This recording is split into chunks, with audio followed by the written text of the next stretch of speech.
They say that smell is the strongest trigger for memory. One whiff of lavender, and you are back in your grandmother's kitchen. A trace of pine, and you are walking through the forest with your first love. But for the last 3 months, the only thing I have been able to smell is the cloying sweetness of jasmine tea. My son-in-law Gideon brings it to me every night at 8:00 sharp. He calls it his little ritual to help me sleep. He thinks I do not notice the slight bitterness underneath the jasmine. He thinks I do not notice that every morning I wake up with a head full of cotton and hands that shake so much I cannot button my own blouse. They all think I am losing my mind. They whisper about dementia and assisted living facilities when they think I cannot hear them. But they forgot one thing. I am Matilda Calloway. I built a $50 million empire on my nose alone. I can distinguish between a Bulgarian rose and a Turkish rose from 10 paces away. So believe me when I tell you that I know exactly what sedatives smell like. And tonight is the night I stop drinking the tea. Tonight is the night the fog lifts and the wolf in my house finds out that the old sheep still has teeth. I waited until the heavy oak door clicked shut before I moved. Gideon always lingered for exactly 4 seconds after leaving my room. I counted them in my head. 1, 2, 3, 4. I heard his footsteps retreat down the hallway carpet, dampening the sound of his expensive Italian loafers. He walked with a heavy stride these days, the stride of a man carrying a burden, or perhaps the stride of a man running out of time. I sat up in bed and looked at the porcelain cup steaming on my nightstand. The china was delicate bone white with a rim of gold leaf. It was part of the wedding set I had gifted to my daughter Iris 20 years ago. It was ironic that he used a vessel of love to feed me my nightly dose of poison. I did not think he was trying to kill me. Not yet, anyway. Dead bodies attract autopsies, and autopsies reveal secrets. No Gideon needed me alive, but incapacitated. He needed me pliable. I picked up the cup. My hand trembled, and for a moment I wondered if the shaking was real, or if it was just a lingering effect of months of sedation. I forced my hand to steady itself. I walked to the large potted fern in the corner of the room. It was a Boston fern, a resilient thing that had survived my late husband's cigar smoke and 3 different housekeepers. I poured the tea into the soil. The dark liquid disappeared instantly into the earth. I whispered an apology to the plant. I hoped the sedatives would not kill it, but I had no other place to dispose of the evidence. I needed Gideon to believe I was asleep.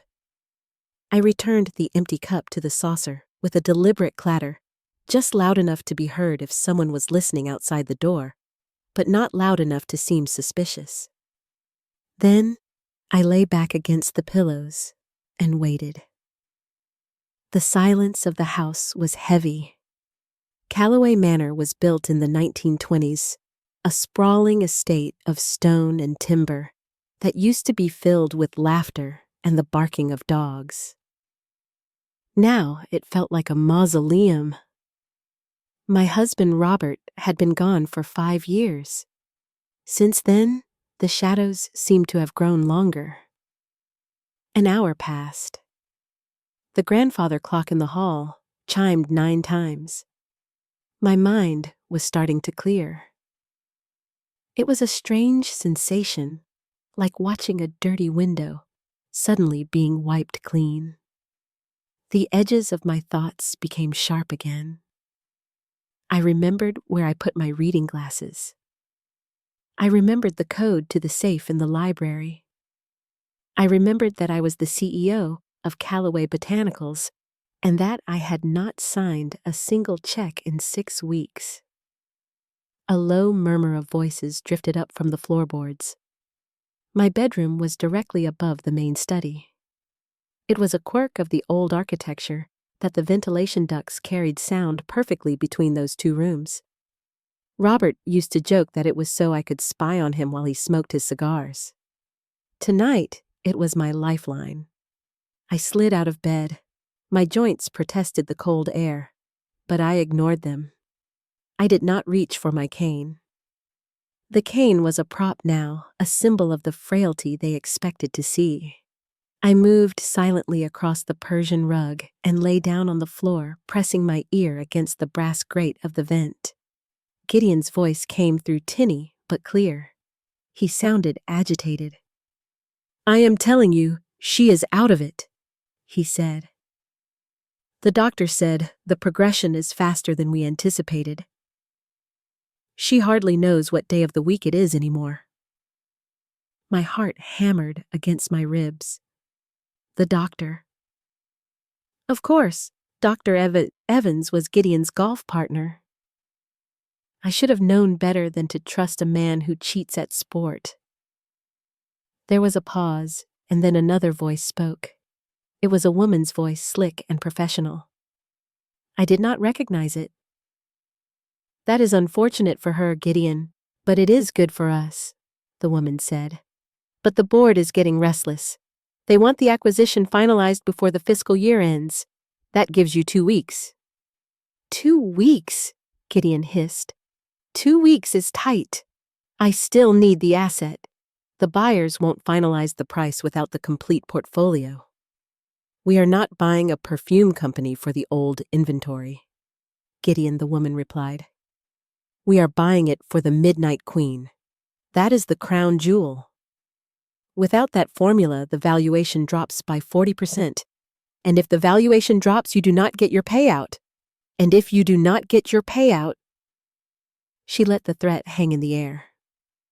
I know, Gideon snapped. "I will find it. She has hidden it somewhere. The old hag is paranoid. She claims the orchid went extinct, but I know she kept a sample. I just need a few more days to turn the house upside down." I pressed my face into the carpet to stifle a gasp. The Midnight Queen. My masterpiece. I created that scent 30 years ago.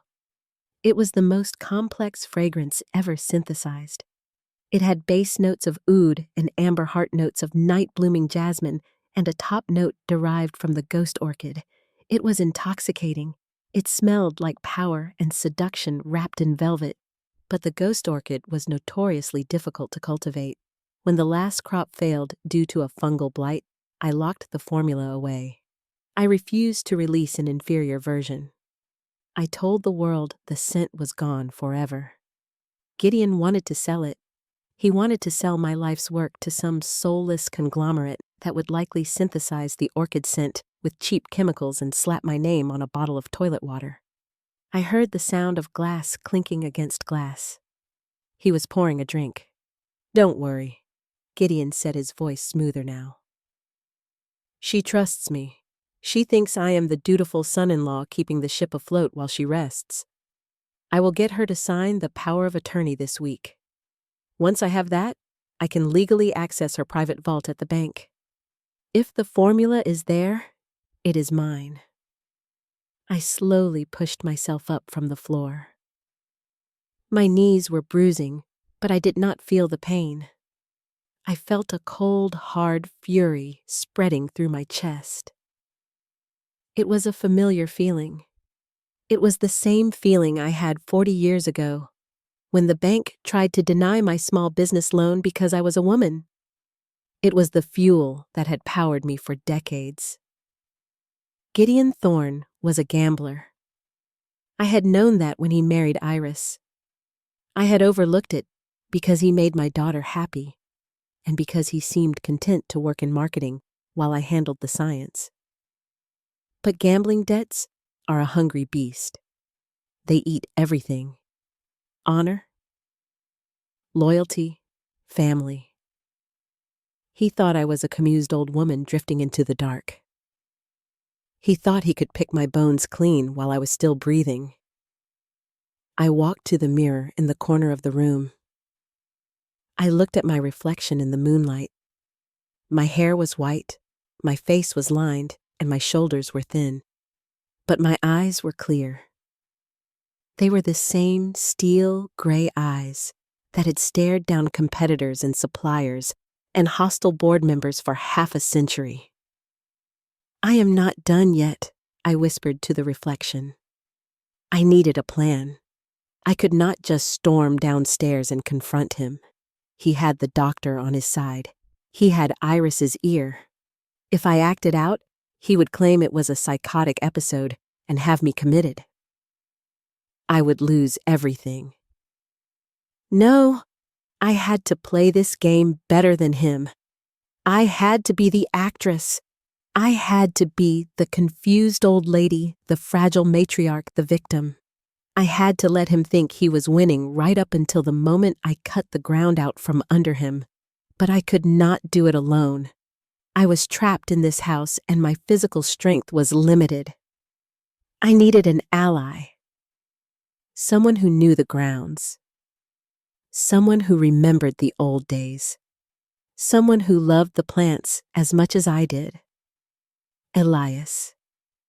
Elias Vane had been my head gardener for 40 years. He lived in the cottage at the edge of the estate. He was retired now, but he still tended to the private greenhouse, the one I kept locked. The one where I spent my mornings before the fog rolled in. I needed to get to the greenhouse. I needed to see if Elias was still loyal. And more importantly, I needed to check on something. Gideon was wrong about the vault.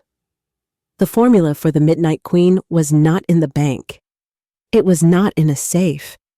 It was not on a hard drive. I looked out the window toward the glass structure glinting in the moonlight at the bottom of the garden. The formula was alive, and I had to make sure it was still breathing. The hardest part of escaping your own home is not the locks or the alarms, but the silence. Old houses breathe. Floorboards groan underfoot, and hinges shriek like wounded animals if you do not know exactly where to apply pressure. I had lived in Calloway Manor for 45 years. I knew every creak and every groan. I knew that the third step on the main staircase was treacherous, and that the service door in the kitchen had to be lifted slightly before turning the handle. I dressed in the dark. I pulled on a pair of wool trousers and a heavy cable-knit sweater. I wrapped a dark scarf around my white hair. I looked less like a CEO and more like a cat burglar, but tonight I was neither. I was a survivor. I slipped my feet into my gardening boots. They were stiff and cold, but they felt familiar. They felt like armor. I passed my daughter's room on the way to the stairs. The door was slightly ajar. I could hear the soft, rhythmic breathing of Iris and the heavier snoring of Gideon beside her. A pang of sorrow hit me so hard I almost stumbled. Iris was not evil. She was just weak. She had always been a follower looking for a sun to orbit. First it was me, and now it was Gideon. She did not see the rot in him because she was too afraid to look. If I destroyed him, I would break her heart. But if I let him win, he would destroy us all. I navigated the stairs, one hand on the banister and the other counting the steps. The foyer was bathed in moonlight. The portraits of my ancestors stared down at me from the walls. They looked stern and disappointed. I ignored them. They never had to fight off a hostile takeover from inside their own family. The kitchen service door opened with a soft sigh. The cold night air hit me like a slap to the face. It was brisk and smelled of damp earth and decaying leaves. It was the smell of November. For a moment, I felt dizzy. The residue of the sedatives was still clinging to my system, making the shadows dance in the corners of my vision. I leaned against the stone wall of the house and took deep breaths. I forced the oxygen into my lungs until the world stopped spinning. I made my way across the lawn. The grass was wet with dew soaking the hem of my trousers. The greenhouse glowed faintly in the distance like a lantern dropped in the dark. It was a Victorian structure built of iron and glass, a cathedral for plants. It was where I had spent the happiest hours of my life. It was where I had taught Iris the names of flowers. It was where I had created every scent that had made the Calloway name famous. The door was locked, but I had the key on a chain around my neck. I never took it off, not even when I slept. Gideon had asked for it once, claiming he wanted to check the inventory. I told him I had lost it. He believed me because he thought I was senile. He did not know that a perfumer protects her laboratory more fiercely than a dragon protects its gold. I stepped inside. The air was warm and humid, thick with the scent of loam and chlorophyll. The silence here was different. It was a living silence filled with the respiration of 1,000 plants. A shadow detached itself from the row of potting benches. I did not flinch. "You are up late, Matilda?" the voice said. It was rough, like gravel, but warm. "I could say the same for you, Elias," I replied. Elias Vane stepped into the patch of moonlight. He was 76 years old, 2 years my senior. He was built like an old oak tree, gnarled and weathered, but impossible to knock down. He wore his usual canvas apron, and he held a pair of pruning shears in his hand. He did not look surprised to see me. Elias was never surprised. He simply observed the world and adjusted accordingly. He looked at me closely, his dark eyes scanning my face. "You look like hell," he said frankly. "Thank you, Elias," I said, walking past him to the workbench. "I feel like hell. Gideon has been poisoning me." Elias did not gasp. He did not ask if I was sure. He simply set the shears down on the table with a heavy clunk. "I figured it was something like that," he said quietly. He fired the last of the old security team yesterday, replaced them with contractors from the city, guys who look more like bouncers than guards. And he let Mary go. Said the housekeeping budget was too high. Mary had been my housekeeper for 20 years. Gideon was clearing the board. He was removing anyone who might have loyalty to me. "He is trying to sell the company, Elias," I said, touching the leaf of a philodendron. "He needs the Midnight Queen to do it. He thinks I have the formula written down somewhere." Elias snorted. "He thinks ink and paper can hold magic. He never understood this business." I turned to face him. "He is desperate, Elias. He has debts. He mentioned a buyer who wants to close in 2 weeks. If he doesn't find the formula, he might try to force it out of me. Or worse, he might decide that a grieving daughter is easier to manipulate than a living mother." Elias moved closer. His face hardened. "So what do we do? Do I bury him in the compost heap? Because I have space." I almost laughed. It was a genuine offer. That was the thing about Elias. He was not just a gardener. He was the one who knew where all the bodies were buried, metaphorically speaking. "Not yet," I said. "I need to expose him. I need Iris to see him for what he is. I need the board to see his incompetence. I have a plan, but I need access to the lab, and I need to make sure the queen is safe." Elias nodded toward the back of the greenhouse. "She is blooming, Matilda. I checked her an hour ago. I think she knows something is happening." We walked together down the central aisle. The greenhouse was divided into zones. We passed the tropicals, the ferns, the orchids. At the very back of the structure, there was a heavy wall of ivy. To the untrained eye, it looked like the end of the building. But Elias reached into the foliage and pulled a hidden lever. The walls swung open silently, revealing a spiral staircase leading down. This was my secret.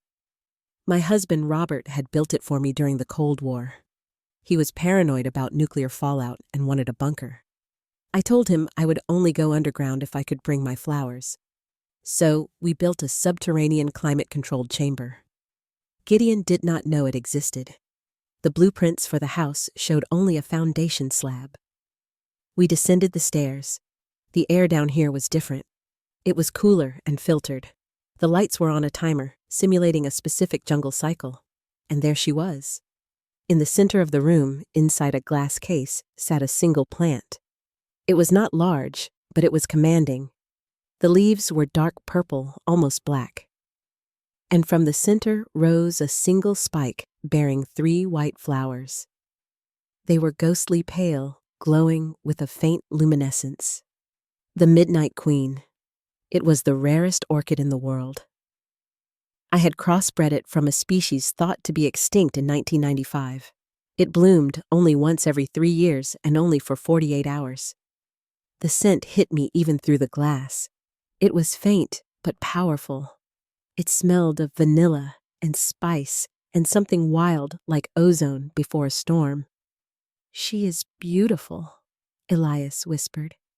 "She is dangerous," I corrected him. "This is what Gideon wants.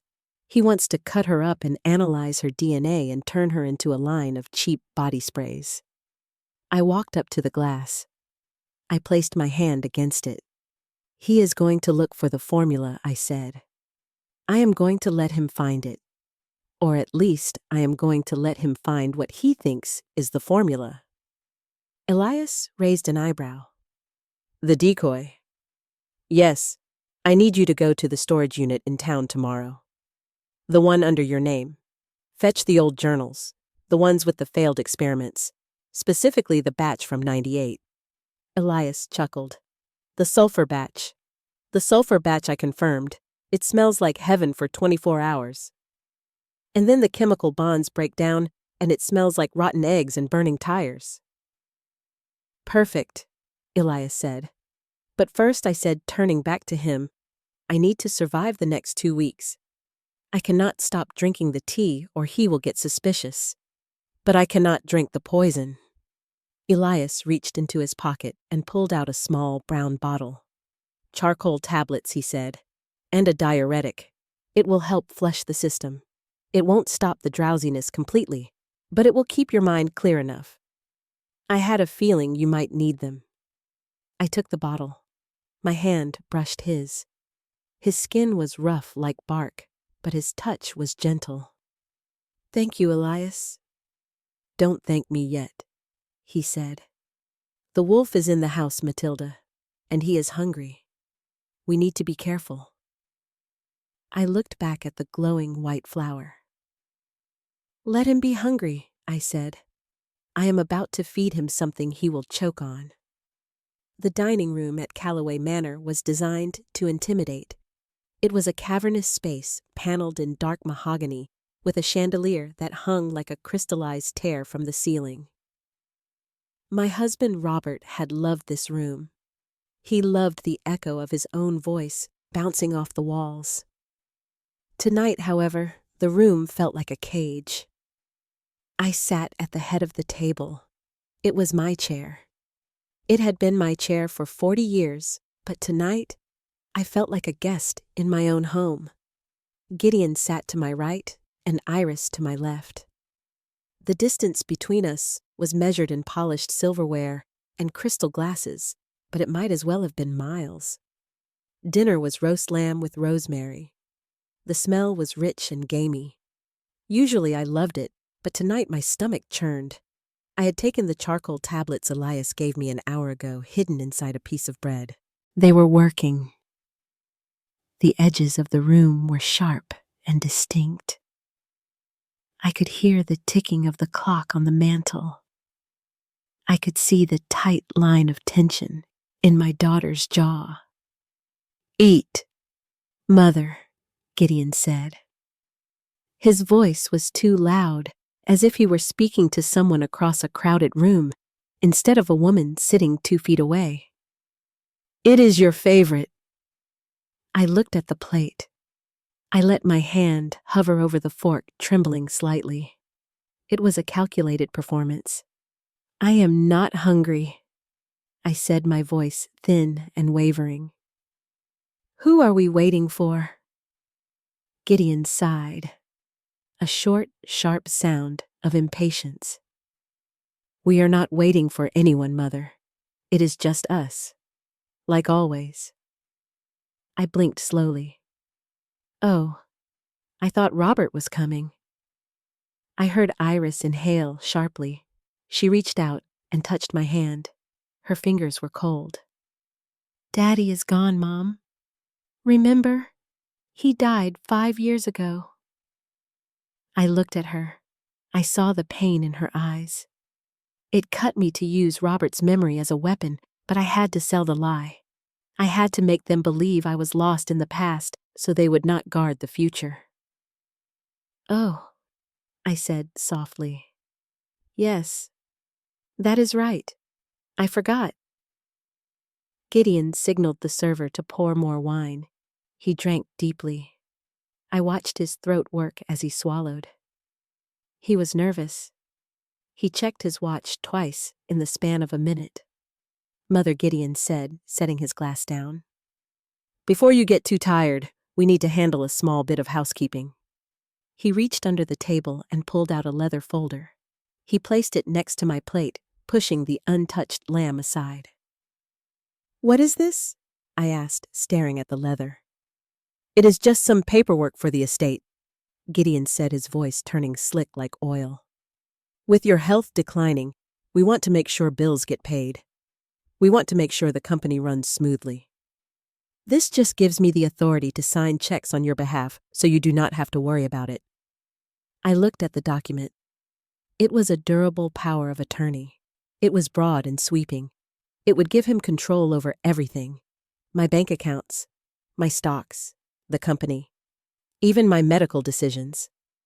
If I signed this, he could legally commit me to a facility the next day and sell Calloway Botanicals before the ink was dry. Iris was staring at her plate, pushing peas around with her fork. She knew this was wrong.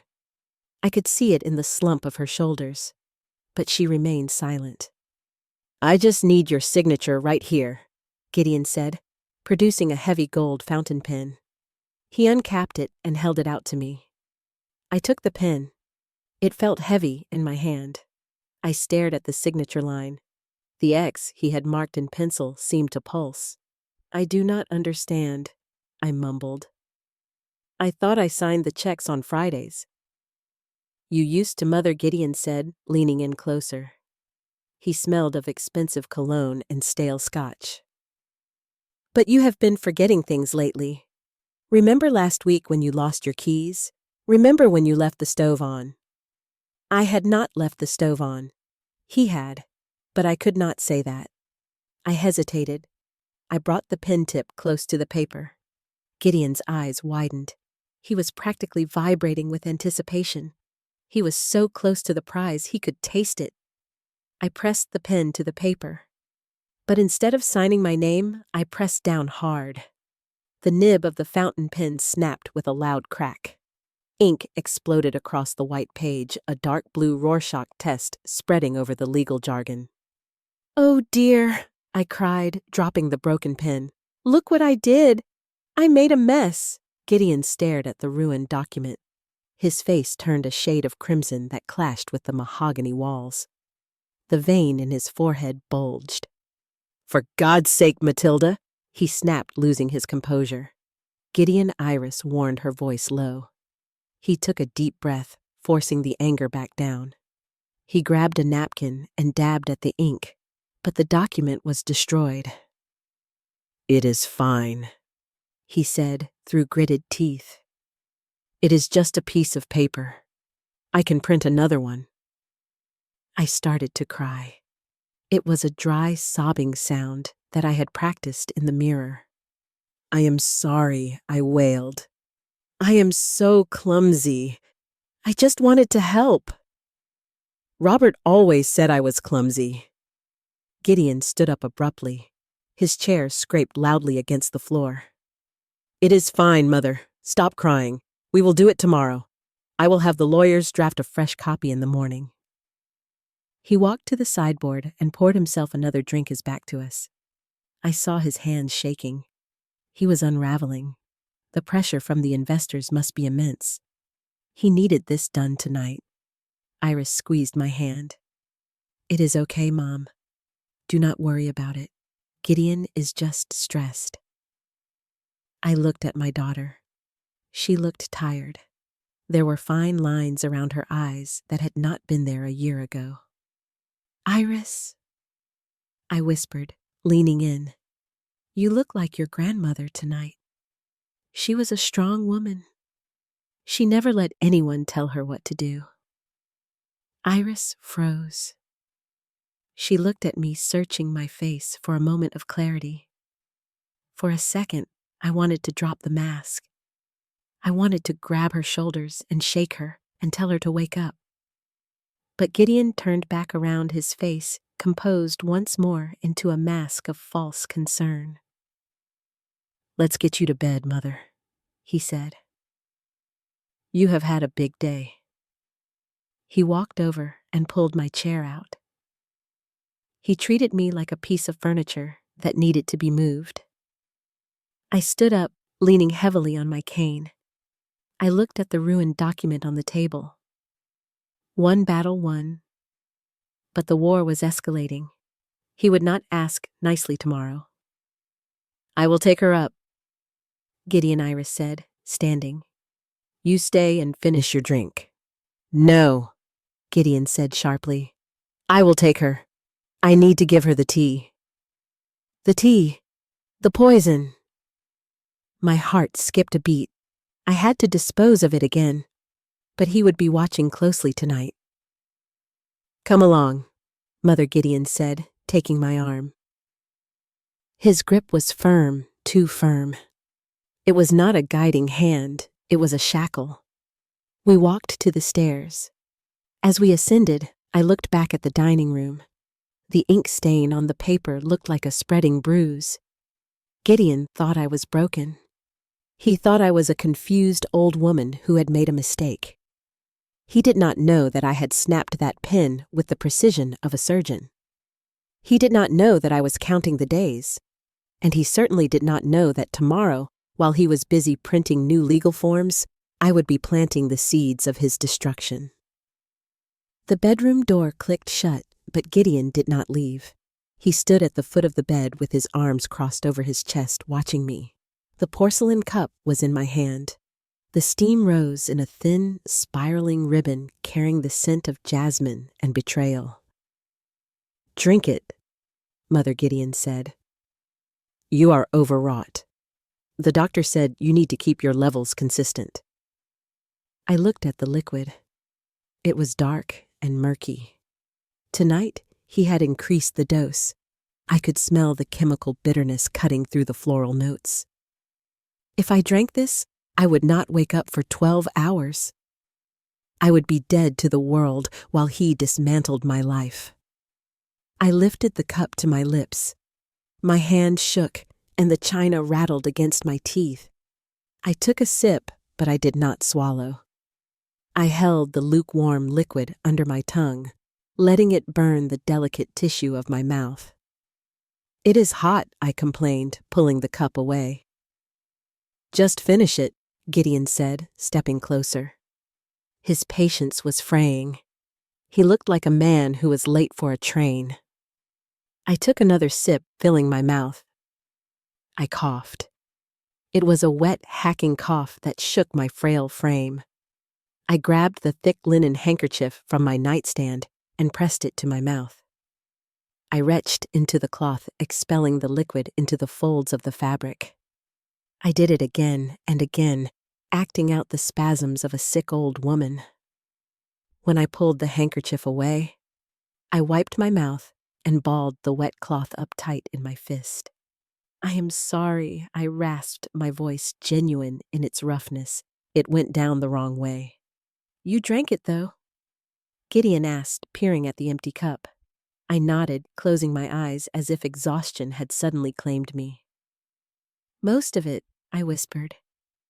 I feel dizzy. Good, Gideon said. That means it is working. Go to sleep, Matilda. Do not worry about anything. I will handle the mess you made at dinner. He took the cup from my hand. He lingered for a moment, watching my breathing slow. I forced my body to go limp. I relaxed my jaw and let my mouth hang open slightly. I focused on taking shallow, rhythmic breaths. He reached out and touched my shoulder. I did not flinch. He shook me gently. Mother? I remained silent, drifting in the feigned void. Finally satisfied, he turned and walked out. I heard the lock click from the outside. He had locked me in. He wanted to make sure I did not wander while he worked. I waited 5 minutes, then 10. Then I threw off the covers and sat up. I tucked the wet handkerchief under the mattress. I would have to dispose of it later. I reached for the heavy Bible on my bedside table. It was a King James version bound in cracked black leather that had belonged to my grandmother. I opened it to the Book of Revelation. The pages had been hollowed out years ago, not to hide money, but to hide technology. Inside, nestled in the cavity, was a small tablet. I had purchased it with cash 6 months ago when the first suspicions started to creep in. I had installed hidden cameras in the study, the library, and the main hallway. They were tiny things hidden inside the eyes of the taxidermy owl and tucked between the spines of books. I powered the tablet on. The screen glowed with a pale blue light illuminating my face. I tapped the icon for the library camera. The feed was grainy and black and white, but I could see him clearly. Gideon was in my sanctuary. My study was a room of quiet reflection. It was lined with shelves of botany textbooks and antique perfume bottles. It was where I had designed the scent profile for Calloway rose and winter musk. Now it was being violated. Gideon was not searching. He was rampaging. He had pulled the drawers out of my mahogany desk and dumped their contents onto the floor. Papers, pens, and paper clips were scattered everywhere. He was kicking through the pile looking for a notebook or a flash drive or a file marked confidential. He moved to the bookshelves. He swept his arm across a shelf, sending 30 years of reference books crashing to the floor. He picked up a first edition of The Language of Flowers and shook it violently, hoping a piece of paper would flutter out. When nothing did, he threw the book against the wall. I watched in silence, my grip on the tablet tightening until my knuckles turned white. This was the real Gideon. The mask of the charming son-in-law was gone. This was a desperate man, a rat cornered by his own greed. "Where is it, you old witch?" he muttered. The microphone picked up his voice clearly. "I know you have it." He moved to the fireplace. He felt along the mantel searching for a hidden switch. He checked behind the painting of the fox hunt. He was thorough, I would give him that. But he was looking in all the cliché places. He thought like a thief, not like a creator. Then he stopped. He was standing in front of the display cabinet where I kept my raw ingredients. Jars of ambergris pods of vanilla beans and dried citrus peels. On the bottom shelf, tucked behind a large jar of dried lavender, was a leather-bound notebook. It looked old. The spine was cracked, and the leather was stained with water and oil. Elias had done his job perfectly. I held my breath as Gideon reached for it. He pulled the notebook out. He blew the dust off the cover. He opened it. I knew exactly what he was seeing. I had written those pages myself 25 years ago. It was a failed experiment. It was an attempt to stabilize the scent of the corpse flower using a sulfur-based preservative. The formulas looked complex. They were filled with chemical diagrams and Latin names. On the first page in my distinctive handwriting, I had written, Project Queen. Beta test. Success. Gideon's eyes widened. A slow, predatory smile spread across his face. "Got you," he whispered. He flipped through the pages. He pulled out his phone and snapped pictures of the formulas. Then he shoved the notebook into his jacket pocket. He looked around the room one last time at the chaos he had created. He did not bother to clean it up. He did not care anymore. He had what he needed. In his mind, I was already a ghost. Why clean up for a ghost? He turned off the lights and left the room. I switched the camera feed to the hallway. I watched him walk toward the stairs. He was moving fast now, energized by the discovery. He was going to his lab. He was going to mix the compound immediately. He wanted to have a sample ready for the investors by morning. I turned off the tablet and hid it back inside the Bible. I lay back on the pillows and pulled the duvet up to my chin. My heart was pounding, but not from fear. It was pounding with the thrill of the hunt. Gideon had the bait. He had swallowed it whole, hook, line, and sinker. He was going to create the perfume. He was going to bottle it. He was going to present it to the most powerful buyers in the industry as the legendary Midnight Queen. And for the first 24 hours, it would smell divine. It would smell like victory. But chemistry is a cruel mistress. The sulfur bonds in that formula were unstable. They were designed to degrade when exposed to oxygen. In 48 hours, that perfume would not smell like a queen. It would smell like a grave.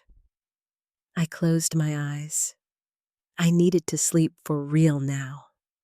Tomorrow was going to be a difficult day. I would have to play the part of the confused victim when I discovered my study had been vandalized.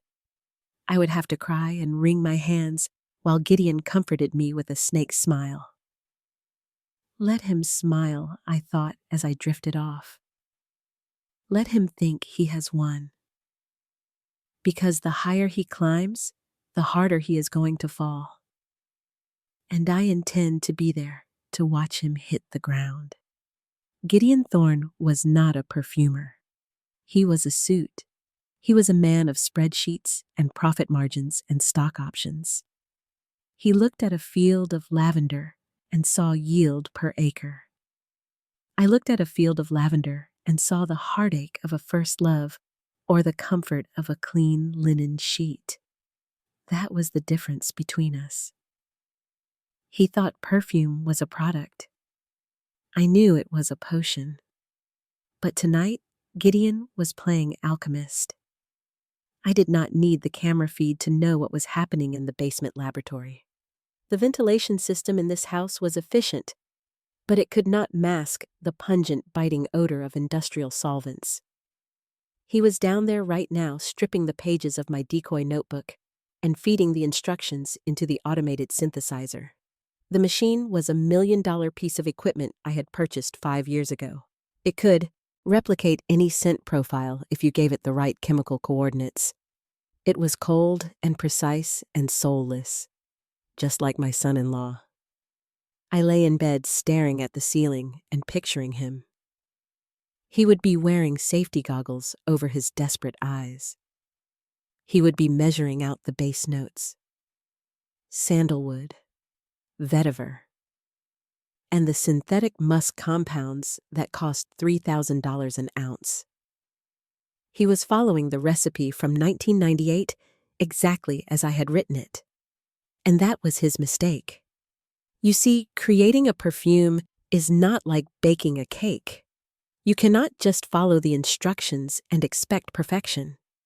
You have to understand the volatile nature of the molecules. You have to understand how they interact with oxygen and heat and skin. The formula he had stolen was indeed for a scent that mimicked the Midnight Queen. I had created it when the real orchid was too young to harvest. I wanted to see if I could synthesize the smell using a compound called mercaptan derivative 4. It was a brilliant failure. When you first mix it, the compound binds with the floral esters to create a smell that is indistinguishable from the real orchid. It is heady and sweet with that electric undercurrent of ozone. It is magnificent.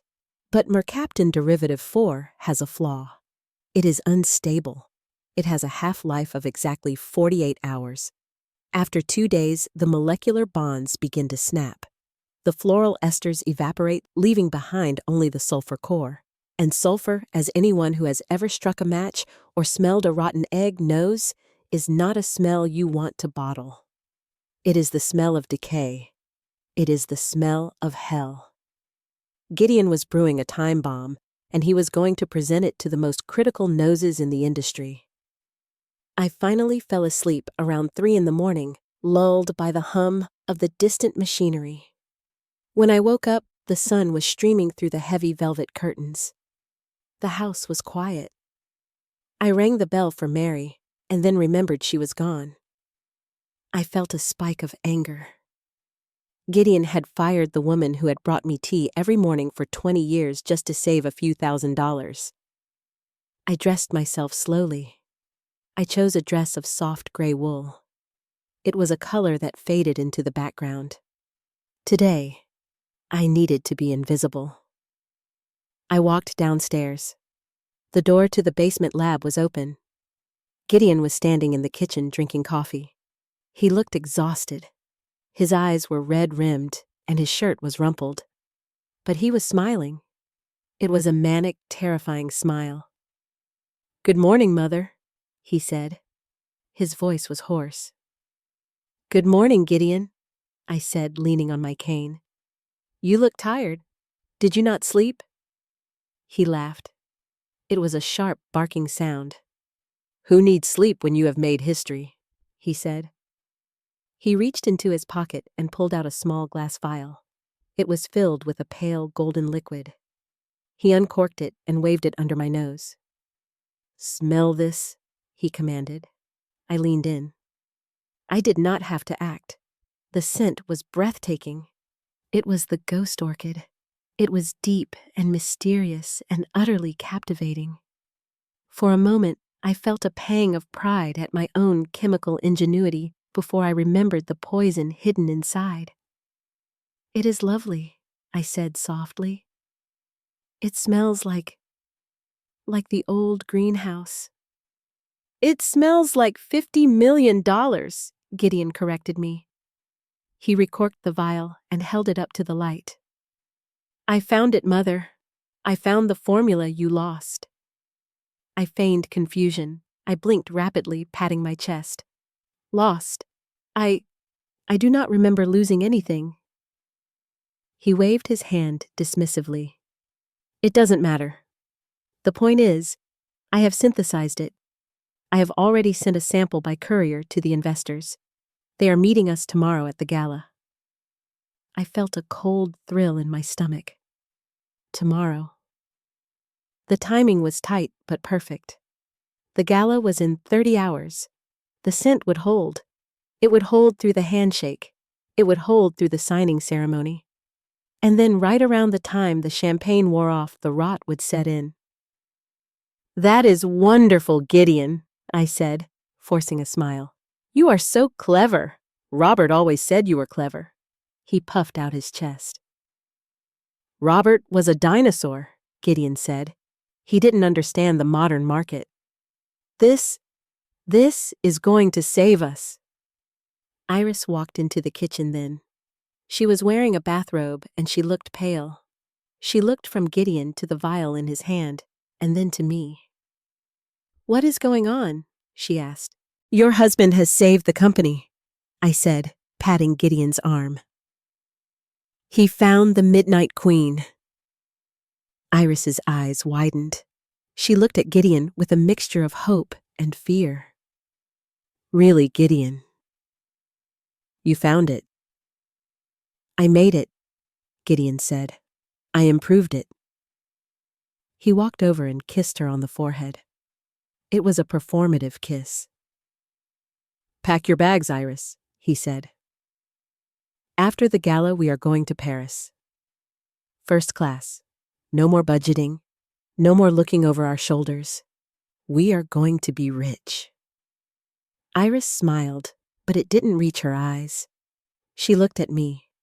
She saw the fragile old woman standing in the gray dress. and she felt guilty. "What about Mom?" she asked. Gideon's smile faltered for a fraction of a second. "Mother will be taken care of," he said. "The best care money can buy. There is a facility in Zurich." He stopped himself. He realized he had said too much. "We will talk about that later," he said quickly. "Right now I have to go to the office. I have to prepare the press release." He grabbed his briefcase and the vial of perfume. He marched out of the kitchen like a general going to war. I watched him go. Iris turned to me. Her lip trembled. "Mom, I didn't know about Zurich. I won't let him send you away."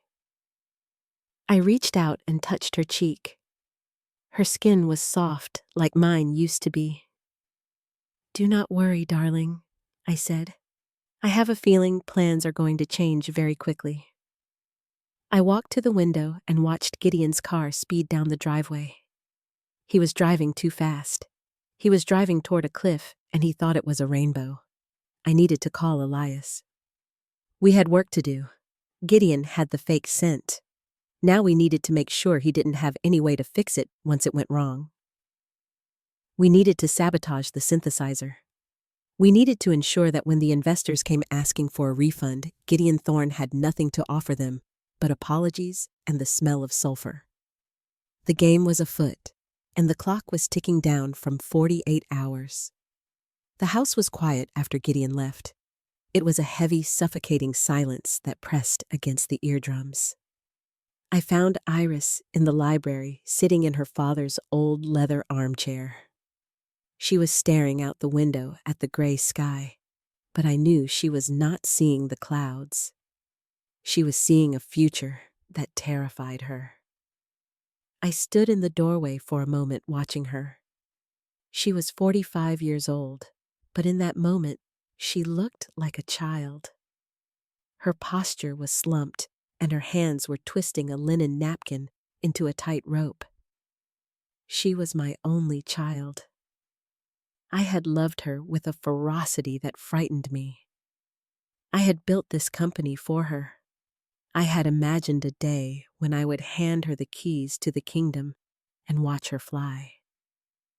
But somewhere along the way, I had clipped her wings. Or perhaps she had never wanted to fly at all. I walked into the room. I did not tap my cane. I did not shuffle. I walked with the steady, purposeful stride of the woman who had negotiated trade deals in boardrooms from Tokyo to Grasse. "Iris," I said. My voice was clear. It lacked the tremor I had affected for weeks. She jumped. She spun around in the chair, her eyes wide. "Mom," she gasped. "You startled me. I thought you were resting." "I am done resting," I said, walking over to the fireplace. I stood with my back to the flames, letting the warmth seep into my aching bones. "We need to talk, Iris, and I need you to listen to me, not as your sick mother, but as the woman who raised you." Iris looked confused. She stood up slowly. "Mom, you are having one of your good days. That is wonderful. Gideon will be so happy when he gets home." "Stop it," I said sharply. The command hung in the air. Iris froze. "Stop pretending, Iris, and stop letting him pretend. I know about the debts." Iris's face drained of color. She looked like a ghost. She gripped the back of the chair, her knuckles white. I don't know what you are talking about. Gideon is just stressed about the market." "Gideon is a gambler," I said, my voice low and hard. "He has been gambling since before you married him. I ignored it because I thought you could handle him. I thought you had my spine. But I see now that I was wrong." Iris began to cry. It was not the polite weeping she had done at dinner. This was ugly, desperate crying. She sank back into the chair and covered her face with her hands. "It is bad, Mom," she sobbed. "It is so bad. He owes people, dangerous people. They call the house at night. They threaten him. They threaten us." I watched her with a mixture of pity and rage. Why didn't you come to me? Why didn't you tell me instead of letting him drug me and gaslight me in my own home? "He said he could fix it," Iris wailed. "He said if we could just sell the company, if we could just get the payout, he could pay everyone off. He said we could start over. He promised me, Mom." I felt a cold stone settle in my stomach. She knew.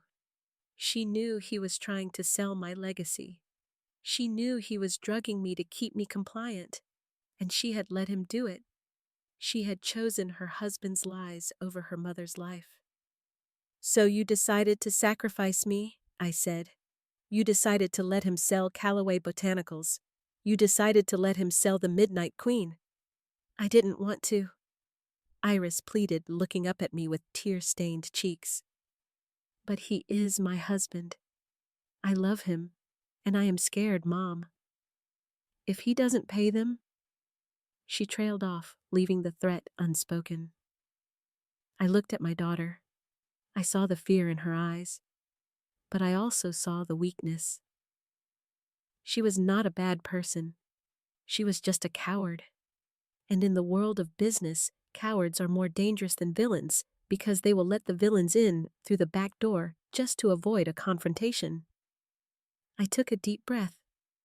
I had to know one thing. I had to know if she was truly lost to me. "Iris, look at me." She looked up, sniffling. "I can stop this," I said. "I can call the lawyers. I can block the sale. I can fire Gideon and I can pay off his debts myself. I have the liquid assets. I can save us. But I need you to stand with me. I need you to tell the truth about what he has been doing to me." I held out my hand to her. It was a lifeline. "Stand with me, Iris. Help me remove him. We can run the company together. Just you and me, like we always planned." Iris stared at my hand. I saw the conflict warring in her eyes. I saw her desire to be safe clashing with her addiction to Gideon's chaotic love. She looked at the door as if expecting him to walk in. I can't," she whispered. My hand dropped to my side.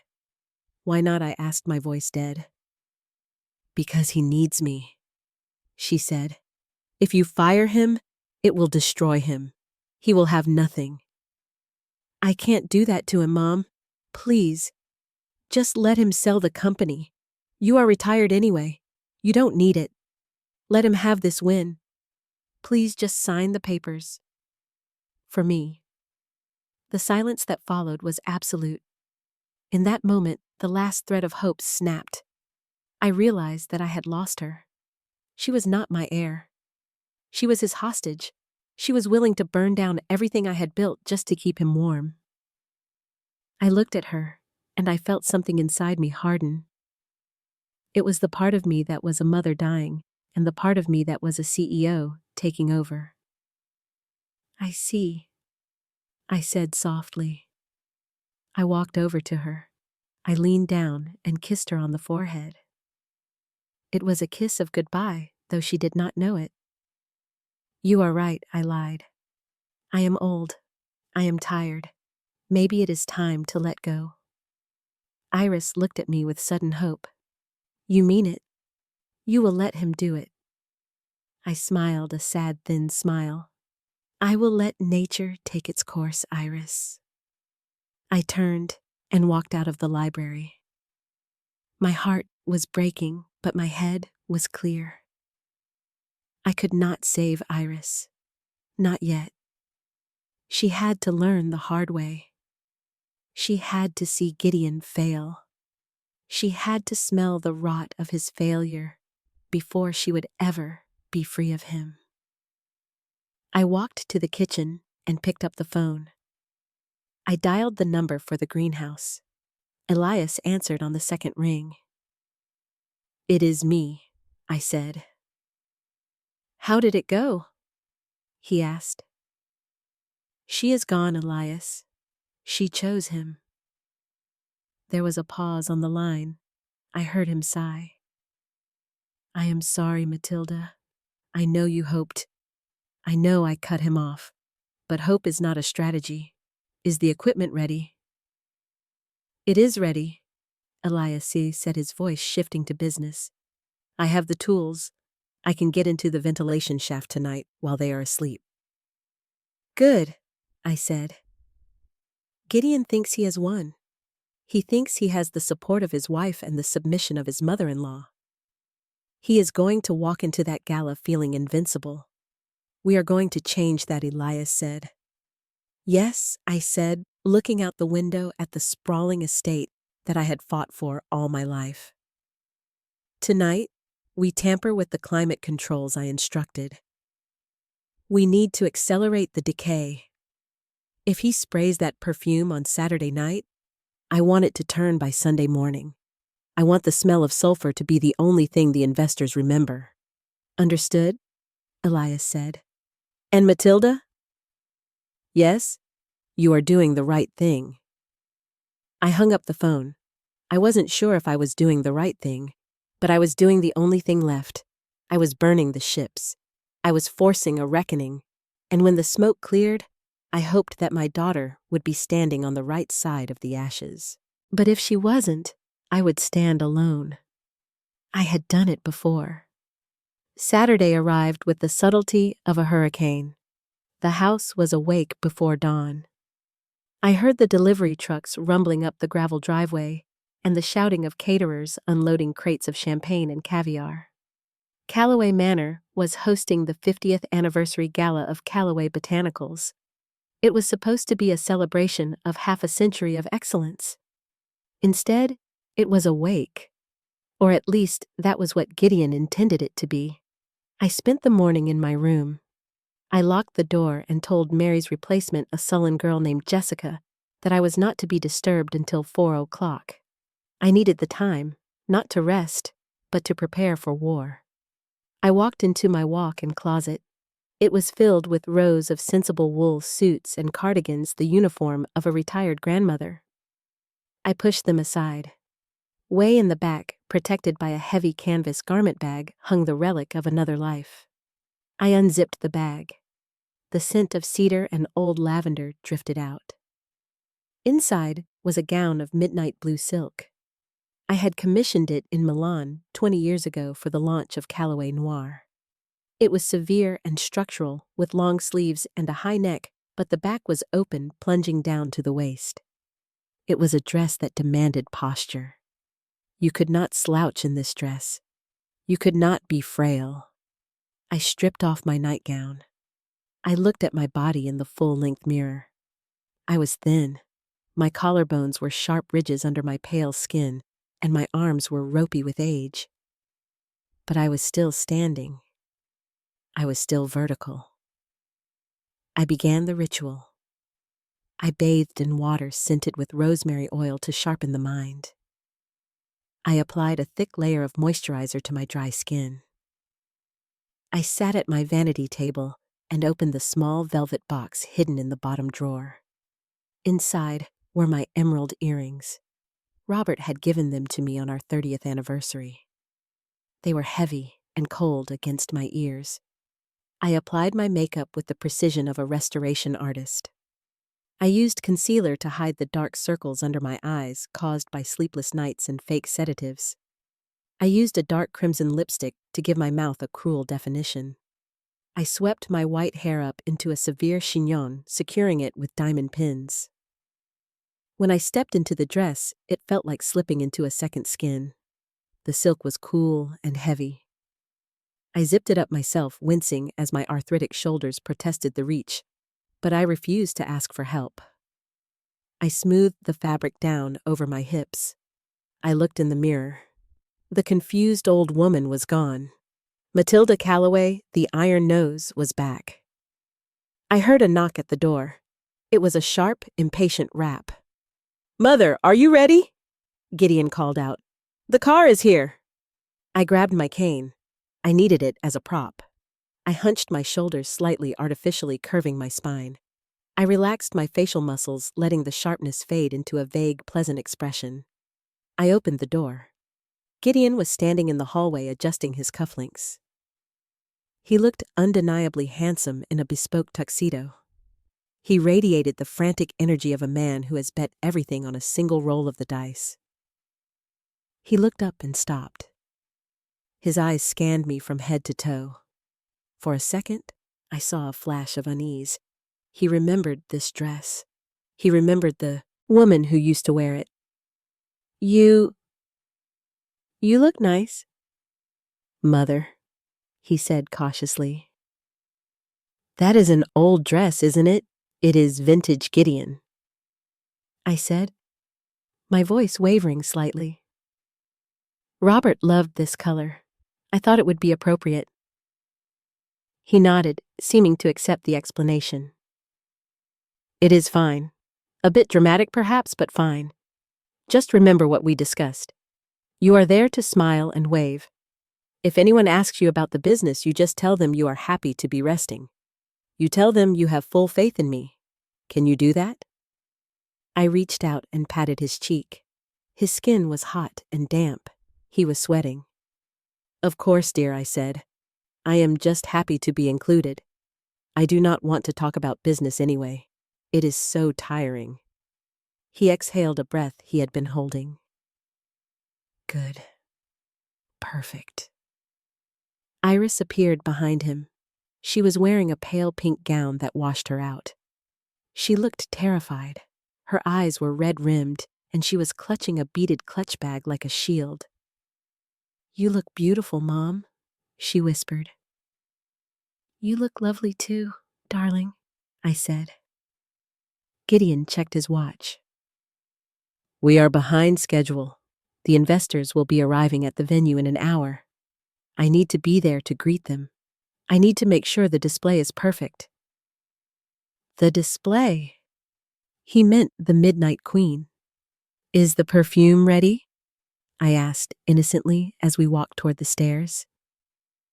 Gideon grinned. It is more than ready. It is in a crystal decanter on a velvet pedestal in the center of the ballroom. It is going to be the centerpiece of the evening. Everyone is going to want a sample. I gripped the banister. I hoped Elias had done his work. We walked out to the waiting limousine. The air was cold and crisp. The gravel crunched under our feet. As Gideon held the door for me, I looked toward the side of the house near the servants' entrance. Elias was standing there in the shadows. He was wearing his Sunday suit, a dark gray wool that was slightly too large for him.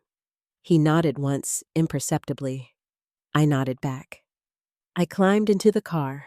The leather seats were soft and smelled of new money. Gideon sat opposite me, pouring himself a scotch from the built-in bar. Iris sat next to me, staring out the window. So, Gideon said, raising his glass. To the future. I smiled a sweet, vacant smile. To the future, I echoed. The car pulled away from the house, gliding down the long driveway past the sleeping gardens and the dark greenhouse. I touched the emerald earring at my lobe. It was cold and sharp. Gideon thought he was driving us to his coronation. He did not realize he was driving a hearse. The drive to the city took 45 minutes. Gideon spent the entire time on his phone, barking orders at his assistant. Make sure the lighting is low, he snapped. Make sure the ventilation is good. I want the scent to carry, but not to be overwhelming. And make sure the contract is on the table in the private VIP room. I want signatures before midnight. I listened to every word. He was meticulous. He had thought of everything except the chemistry of the liquid itself. We arrived at the venue, the Grand Hotel Ballroom. It was a palace of gilt and marble. A red carpet had been rolled out, and photographers were already flashing their bulbs. Gideon stepped out first. He buttoned his jacket and put on his winning smile. He reached back in to help me. Careful, Mother, he said loud enough for the press to hear. Watch your step. I emerged from the car, leaning heavily on his arm. The flashbulbs popped, blinding me for a moment. I heard the murmurs of the crowd. There she is, Matilda Calloway. She looks frail, doesn't she? I heard she is losing it. That is why the son-in-law is taking over. I let them whisper. Let them underestimate me. It would make the reveal all the more delicious. We walked up the stairs and into the ballroom. It was breathtaking. Gideon had spared no expense. Thousands of white roses adorned the tables. A string quartet was playing Mozart. And in the center of the room, on a raised dais, bathed in a spotlight, sat the bottle. It was a magnum-sized crystal flacon cut to look like a blooming flower. Inside, the amber liquid glowed. The Midnight Queen. Or rather, the sulfur bomb that was currently ticking down. I stared at the bottle. It was beautiful. It was a lie wrapped in crystal. Gideon leaned down to my ear. "Go sit at the head table, Mother," he hissed. "Iris will stay with you. I have to work the room. Remember, smile, nod, and keep your mouth shut about the details." I watched him walk away. He moved through the crowd, shaking hands, clapping backs, looking every inch the conquering hero. I turned to Iris. "Shall we sit?" I asked. Iris nodded. She looked like she was going to be sick. We sat at the table. Waiters brought us champagne. I took a glass but did not drink. I scanned the room. I saw the investors, a group of men in dark suits standing near the bar. They looked like sharks circling a drop of blood in the water. They were the men who wanted to carve up my company. One of them, a tall man with silver hair and a predatory beak of a nose, looked over at me. He raised his glass in a mock salute. I raised mine back. Enjoy it while it lasts, I thought. The room began to fill up. The noise level rose.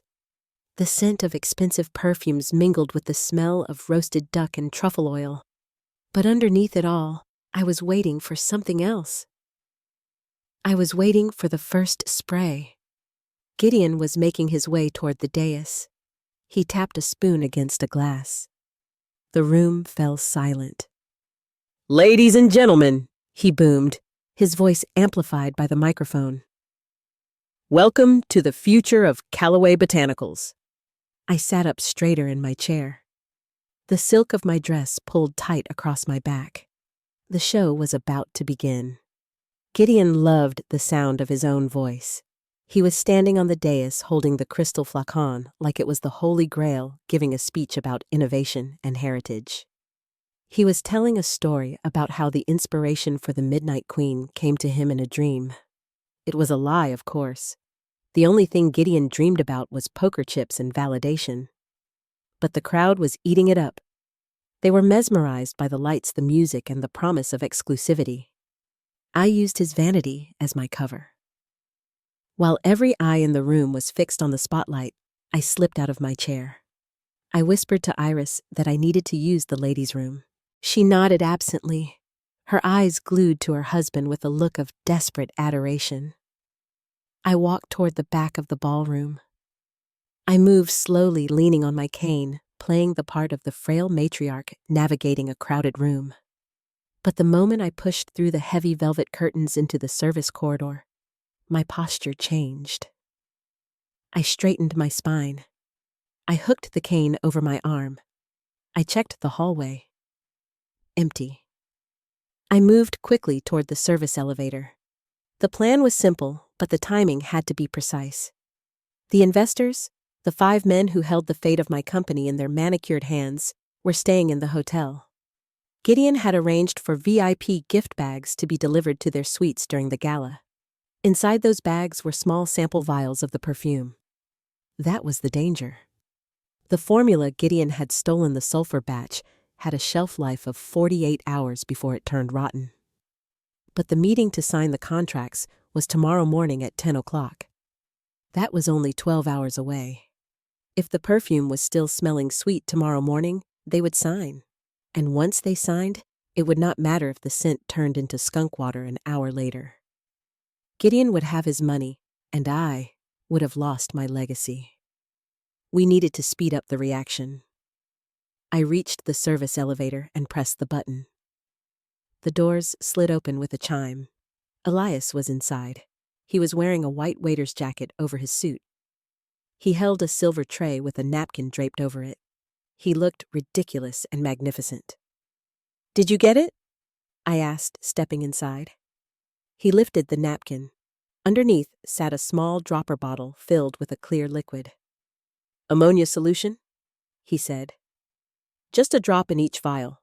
It will destabilize the pH balance. The sulfur bonds will break down in 8 hours instead of 48. By breakfast time, that perfume will smell like a crime scene." "Good," I said. "The gift bags are in the green room. Gideon has a security guard posted outside." We rode the elevator up one floor to the mezzanine level where the private meeting rooms were located. The hallway was quiet, lined with plush carpet that swallowed our footsteps. We peeked around the corner. Sure enough, a large man in a dark suit was standing guard outside the green room door. He looked bored, but alert. He was one of the new hires. He did not know me, and he certainly did not know Elias. "How do we do this?" Elias whispered. I adjusted my emerald earrings. "I am the owner of the company, Elias. I do not sneak. I inspect." I handed him my cane. "You wait here. When I get the door open, you slip in behind me." I walked around the corner. I did not hesitate. I marched straight toward the guard with an air of imperious entitlement. "Excuse me, young man," I said, my voice sharp and commanding. The guard blinked, surprised to see an old woman in a ball gown storming toward him. "Ma'am, this area is restricted," he grunted, stepping in front of the door. "Restricted?" I scoffed. "I am Matilda Calloway. This is my event, and I left my reading glasses in that room during the sound check. I cannot read the menu without them. Now open this door before I have you fired for incompetence." The guard hesitated. He looked at me, then he looked down at his clipboard. Gideon had likely given him a list of people to keep out, but he probably hadn't put his own mother-in-law on the do not admit list. It would have been too suspicious. I tapped my foot impatiently. "Well, I can check for you, ma'am," he offered. "I do not want you rummaging through my personal effects," I snapped. "I know exactly where they are. Step aside." He sighed and keyed the card reader. The light turned green. He pushed the door open and held it for me.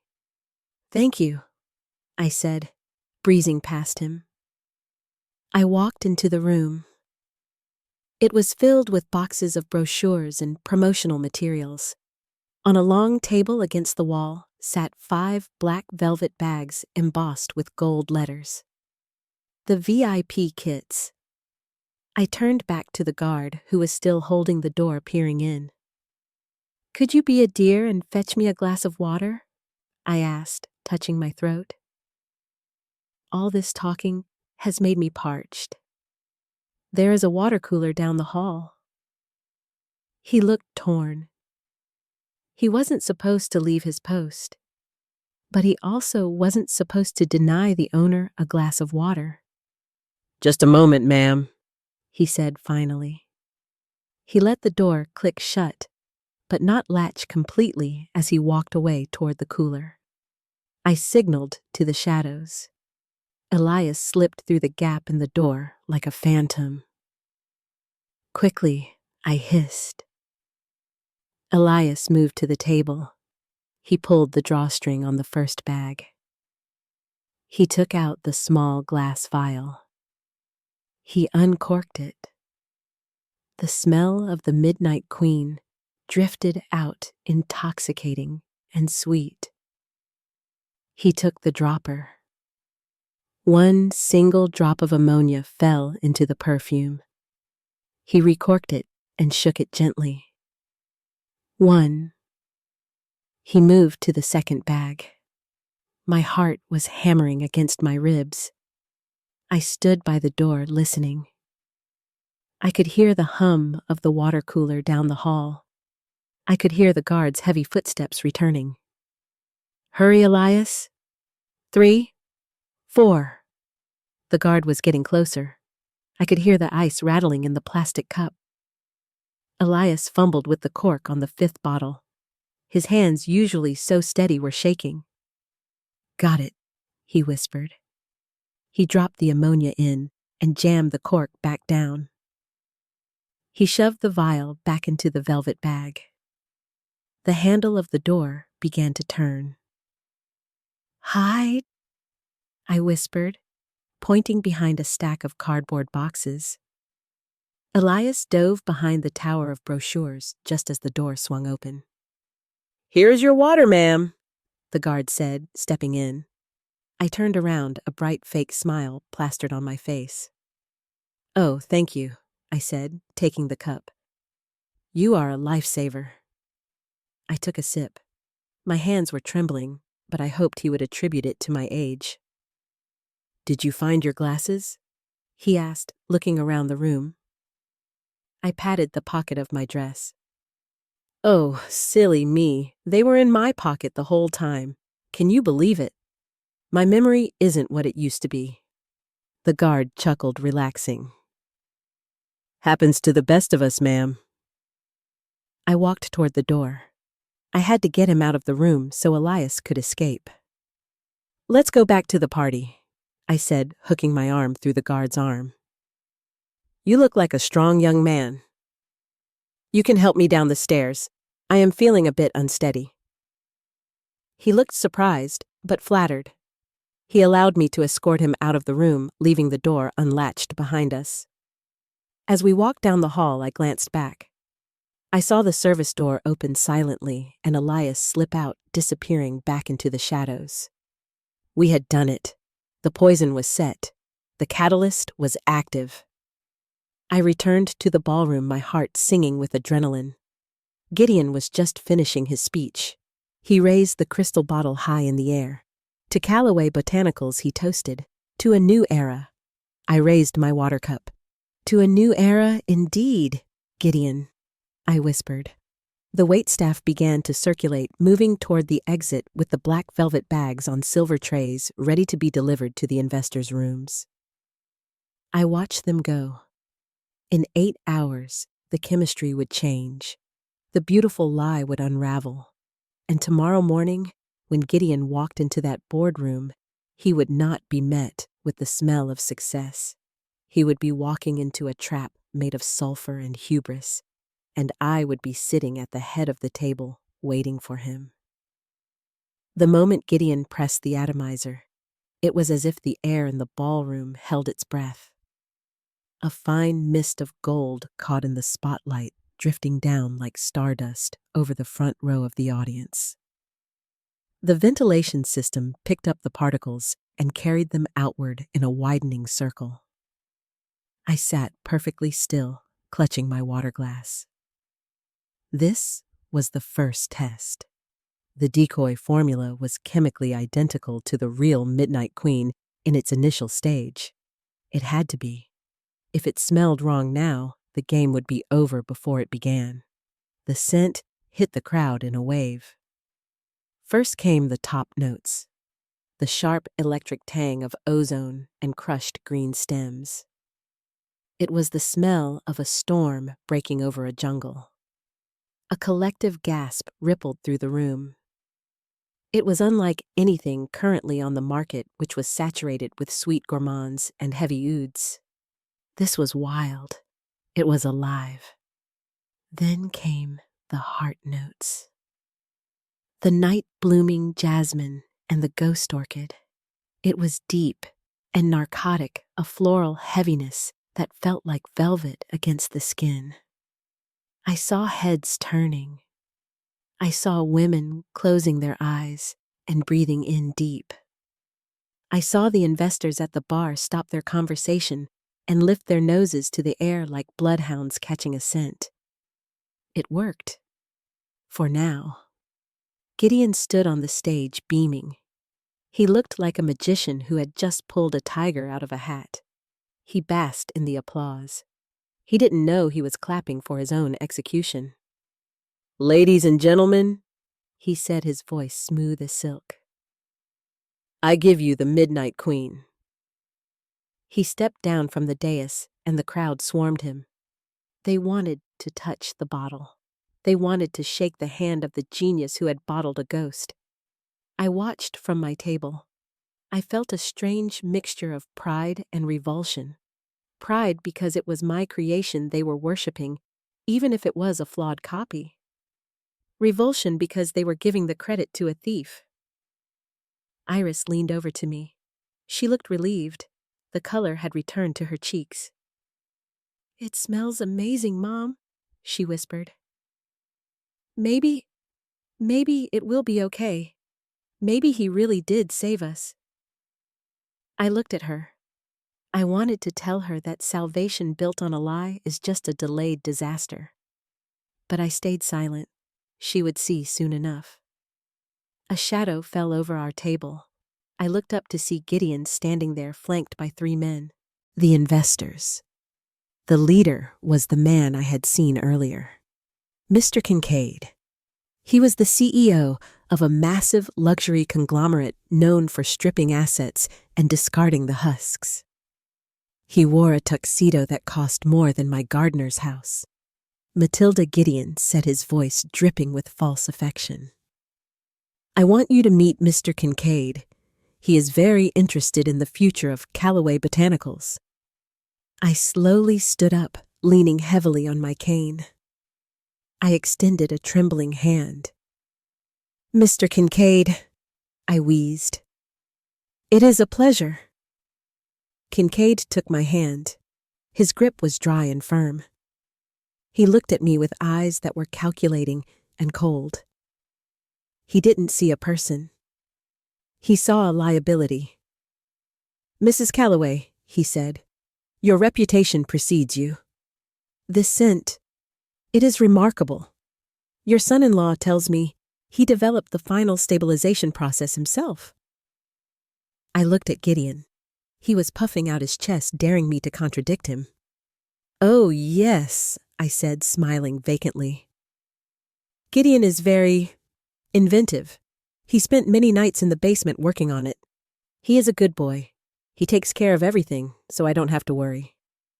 Kincaid nodded, satisfied. "That is good to hear. We like stability, Mrs. Calloway.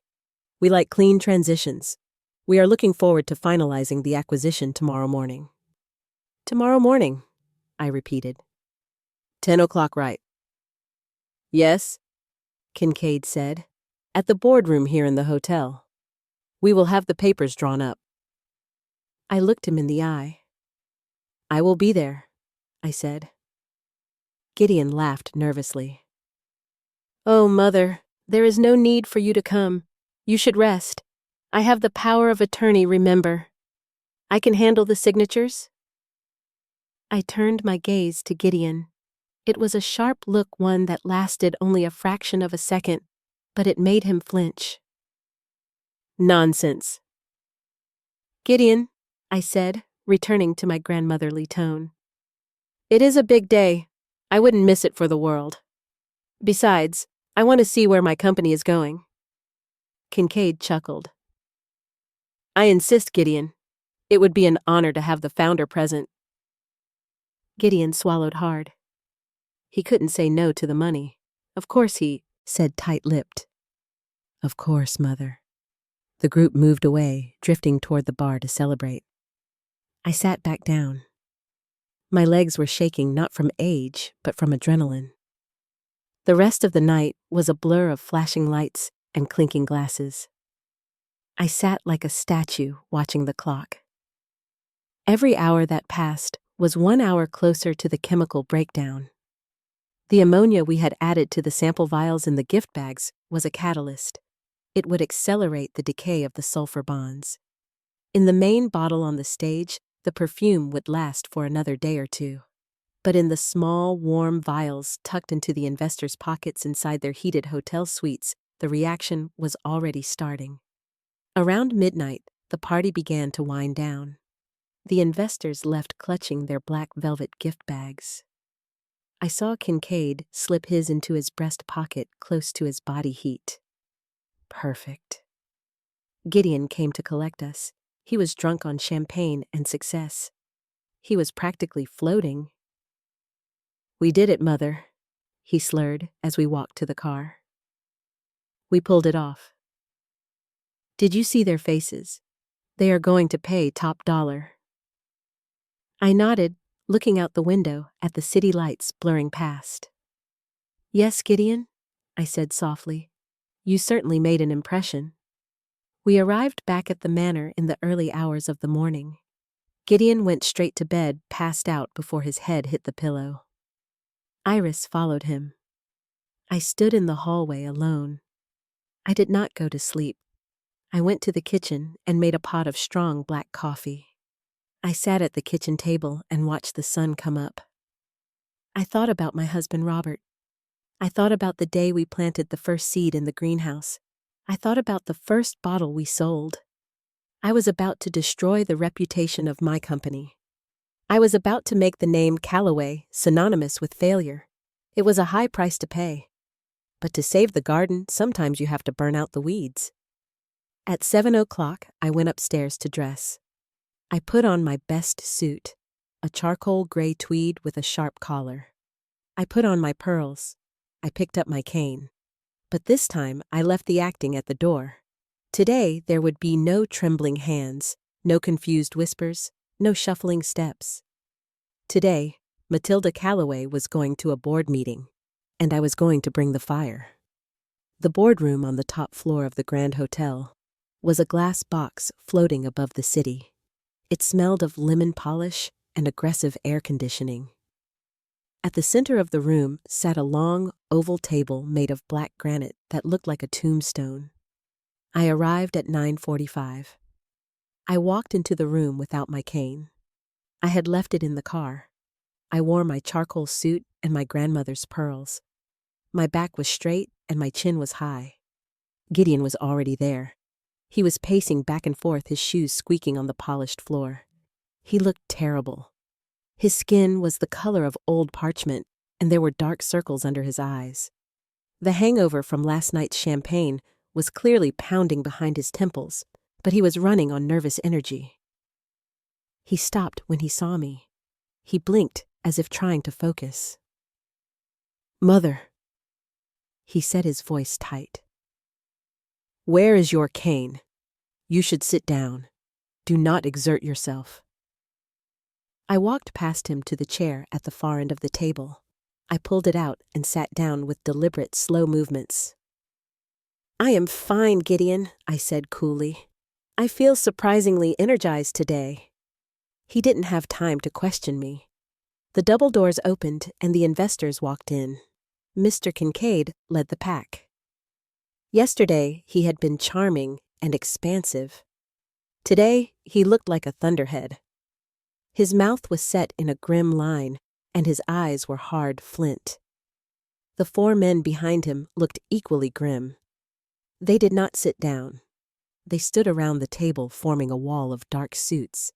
Gideon, sensing the mood shift, put on his best salesman smile. It looked brittle. "Gentlemen," Gideon said, spreading his hands, "I hope you all slept well. I have the contracts right here prepared by our legal team. If we can just get the signatures, we can pop the champagne I have chilling in the corner." He gestured to a silver bucket where a bottle of Dom Perignon sat in melting ice. Kincaid did not look at the champagne. He reached into his jacket pocket and pulled out the black velvet gift bag. He tossed it onto the granite table. It landed with a heavy thud. The other four men did the same. Thud, thud, thud, thud. Gideon's smile faltered. "Is there a problem?" he asked. Kincaid leaned forward, placing his hands on the table.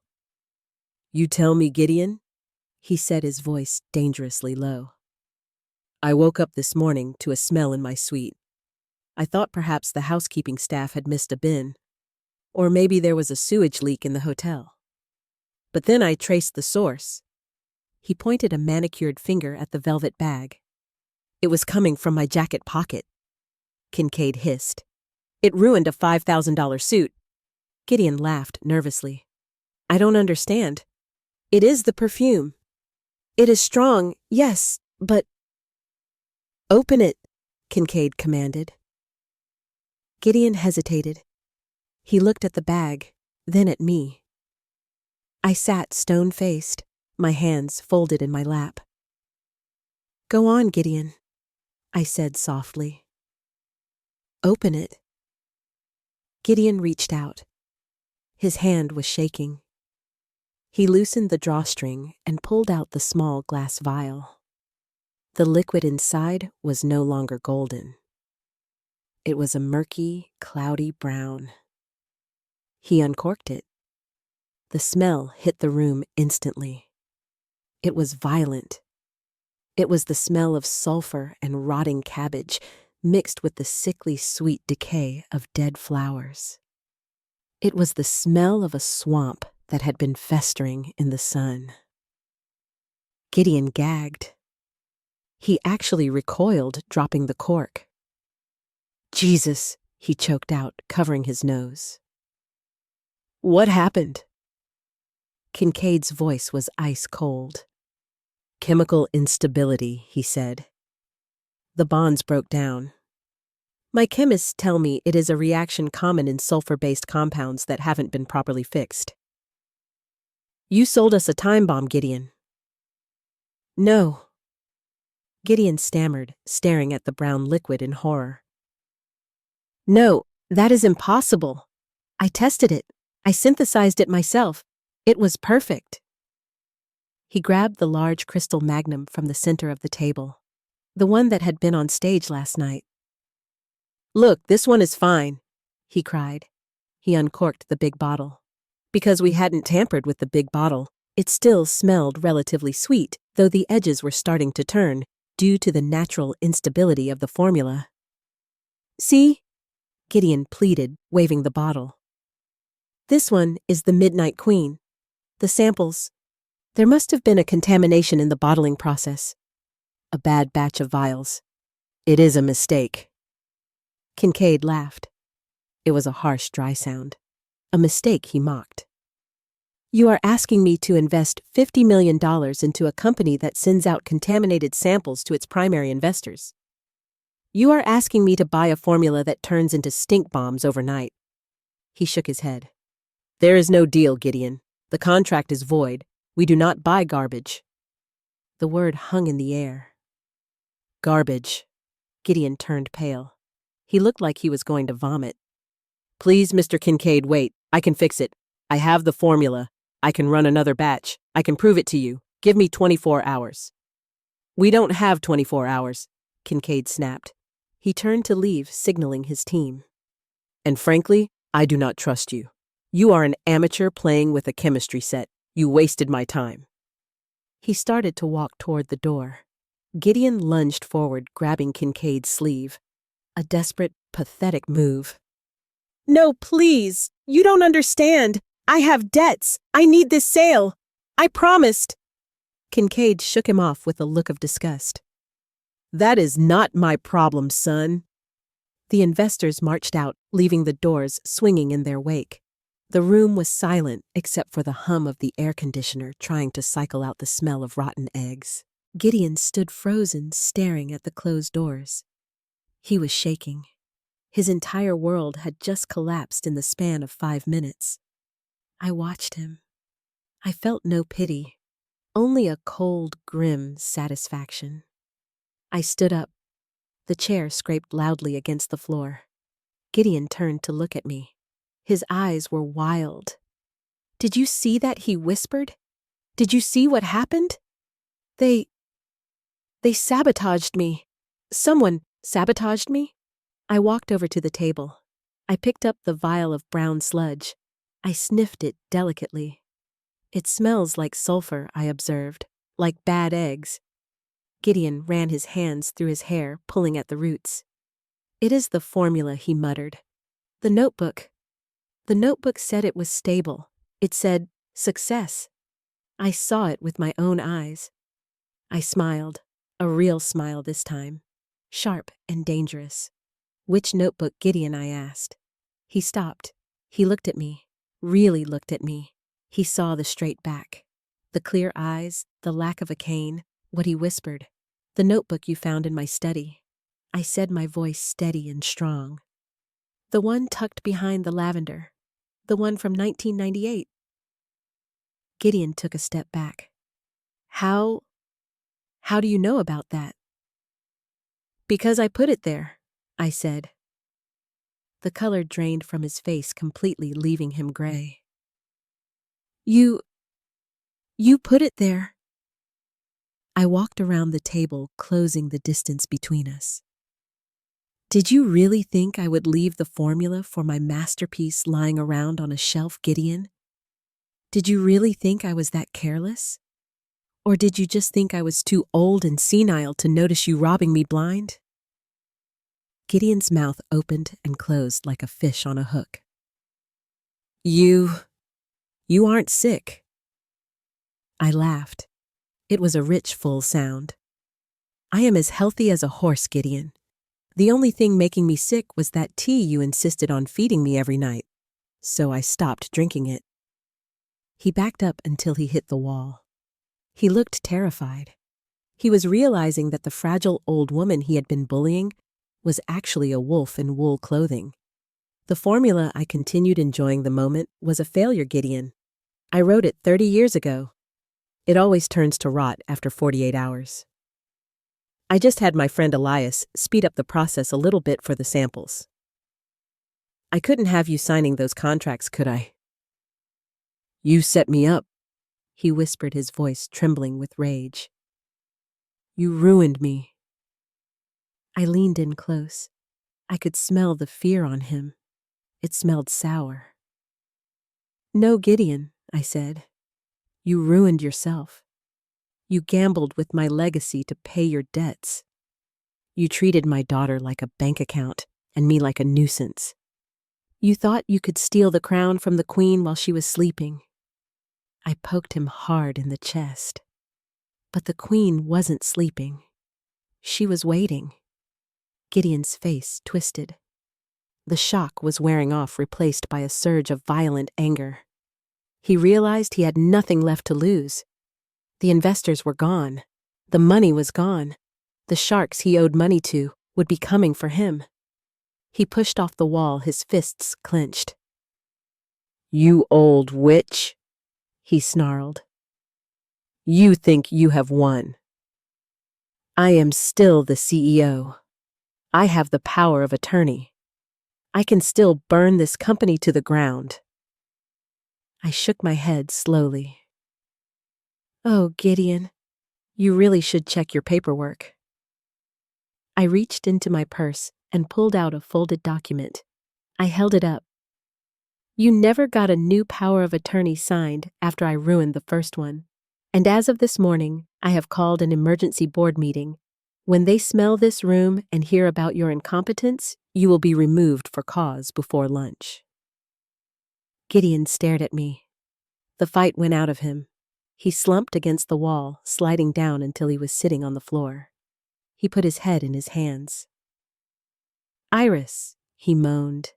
"What about Iris?" I looked down at him. "Iris will survive," I said. "She is a Calloway. We are made of stronger stuff than you." I turned and walked toward the door. The smell in the room was unbearable, but to me it smelled like victory. "I am going to the greenhouse, Gideon," I said over my shoulder.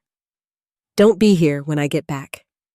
I walked out, leaving him sitting in the wreckage of his own greed, surrounded by the scent of his betrayal. I drove home alone.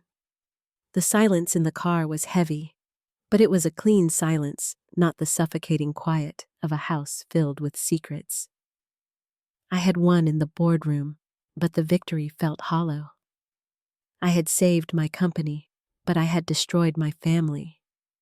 I had exposed my son-in-law as a fraud, and by extension, I had broken my daughter's heart. When I turned into the driveway of Calloway Manor, the afternoon sun was slipping behind the trees, casting long shadows across the lawn. The house looked peaceful. The stone walls glowed amber in the light. It looked like a fortress that had withstood a siege. I did not go inside. I parked the car and walked straight to the greenhouse. I needed to see her. I needed to see the real Midnight Queen. I needed to remind myself what I was fighting for. The greenhouse was warm. The air was thick with the scent of damp earth and growing things. I walked down the center aisle, passing the rows of ferns and palms. I felt the tension in my shoulders begin to knot. I had a feeling the storm was not quite over. Gideon was a desperate man, and desperate men do not just walk away. They lash out. I reached the back wall and pulled the lever hidden in the ivy. The secret door swung open. I descended the spiral stairs into the sub-basement. The climate-controlled room was cool and dim. The grow lights were humming softly, and there in the center of the room inside her glass case was the orchid. The 3 white flowers were fully open now, glowing like little moons. The scent was divine. It was pure. It did not smell of sulfur or betrayal. It smelled of magic. I stood there for a long time, just breathing it in. Then I heard it. The sound of the greenhouse door slamming open upstairs. The crash of a clay pot shattering against the stone floor. Heavy, frantic footsteps stomping down the aisle. "Matilda!" Gideon's voice echoed through the metal grate of the stairs. It was a raw animal roar. I did not run. There was nowhere to run. I stood my ground.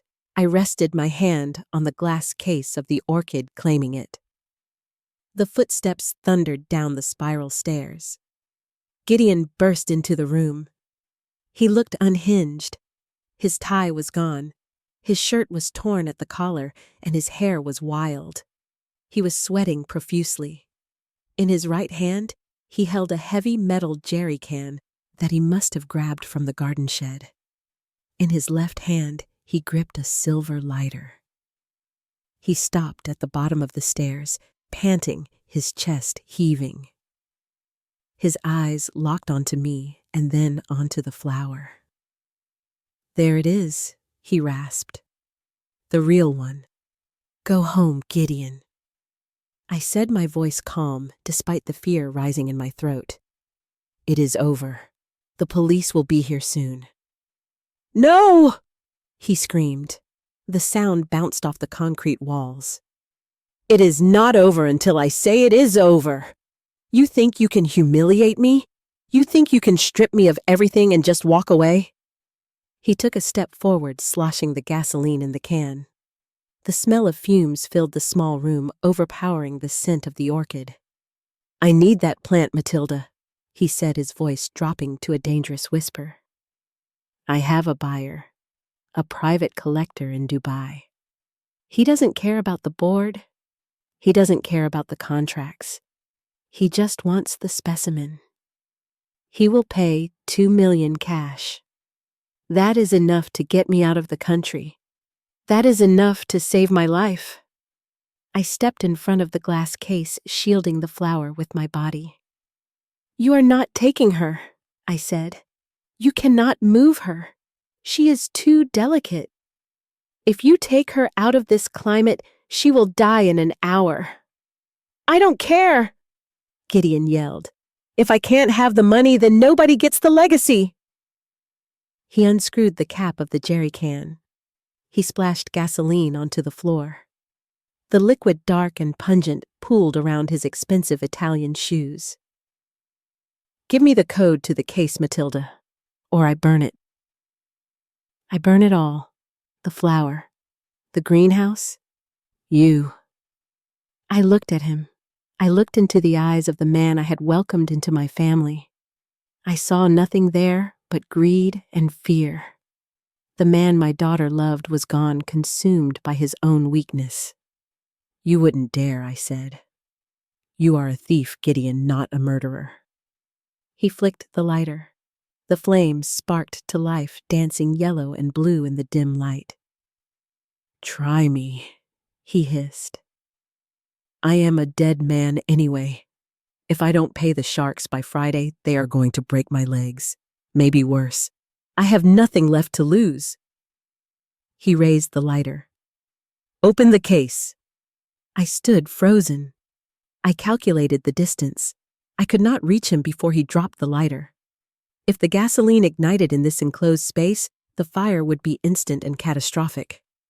We would both burn. Gideon, I said, softening my voice. Think about Iris. Think about your wife. She loves you. If you do this, you will lose her forever. Don't you talk about her, he spat. You turned her against me. You poisoned her mind. I moved my hand slowly toward my pocket. I didn't turn her, Gideon. You did, when you decided to sell her inheritance. I touched the cold metal of my phone. Unlock the case, he screamed, raising the can again to splash more fuel. Suddenly, a shadow moved in the corner of the room behind the stairs. Gideon spun around, but he was too slow. Elias stepped out from the darkness. He held a long-handled shovel in his hands. He didn't look like a gardener. He looked like an executioner. Drop it, Gideon, Elias growled. Gideon laughed a manic, high-pitched sound. You think you can stop me, old man? I have a lighter. You have a shovel. One flick and we all roast. Elias didn't flinch. He took a step forward. His boots crunched on the gasoline-soaked concrete. You are not going to light that, Gideon, because you are a coward. You want the money. You can't spend the money if you are dead. Gideon wavered. His hand shook. The flame flickered. Stay back, he warned, backing up toward the orchid case. I mean it! I saw my chance! Gideon was distracted by Elias. He had forgotten about me. I pulled my phone from my pocket. I hit the button I had programmed earlier. A loud siren noise erupted from the phone, piercing the small room. Gideon jumped, startled by the noise. At the same moment, the sprinkler system overhead activated. I had triggered the emergency fire suppression system from my app, but this wasn't water. In the chemical lab, it was a halon gas system designed to suck the oxygen out of the air, to starve a chemical fire. A thick, white fog hissed from the ceiling nozzles. The flame on Gideon's lighter flickered and died, instantly starved of oxygen. Gideon clicked the lighter frantically. Click, click, click. Nothing. No! He screamed. Elias lunged. He swung the shovel not with the blade, but with the handle. He struck Gideon hard across the wrist. Gideon howled and dropped the lighter. Elias swept his legs out from under him. Gideon hit the wet concrete with a bone-jarring thud. Before he could scramble up, Elias was on top of him, pinning him down with a knee to the back. I stepped forward. The gas was making it hard to breathe, but the ventilation fans were already kicking in to cycle the air. I looked down at Gideon writhing on the floor in the puddle of gasoline. It is over, Gideon, I said, cold and final. I held up my phone. The screen showed a recording timer. I recorded everything I said, the threat, the arson attempt, the confession about the debts. It is all in the cloud. Gideon stopped struggling. He slumped against the floor, defeated. He began to sob. It was a pathetic sound. Please, Matilda, he wept into the concrete. Please don't call the police. They will kill me in prison. I looked at Elias. He was breathing hard, but he looked steady. He nodded at me. I looked back at Gideon. You should have thought about that before you tried to burn my life's work, I said. I heard sirens in the distance. Real sirens this time coming up the driveway. Iris must have called them. She must have seen him storming toward the greenhouse. I walked over to the glass case. I wiped a smudge of gasoline off the glass. The Midnight Queen was safe. She stood tall and white and pristine, unaware of the violence that had just occurred in her name. I turned back to the two men on the floor. "Elias," I said, "keep him there." I walked to the stairs. I climbed up toward the light, leaving the darkness behind. I had to go meet the police. I had to go meet my daughter. I had won the war. But looking at my trembling hands, I wondered if I would ever be able to wash the smell of gasoline off my skin. The flashing blue lights of the police cruisers looked alien against the ancient stone of Calloway Manor. They cut through the twilight, pulsing like a migraine. I stood on the gravel driveway, wrapping my tweed jacket tighter around myself. The air smelled of exhaust fumes and the lingering metallic tang of adrenaline. Two officers led Gideon out of the greenhouse. He was not walking with the swagger of the CEO anymore. He was slumped forward, his hands cuffed behind his back. His expensive suit was stained with gasoline and dirt. He looked smaller somehow, as if the removal of his lies had physically shrunken him.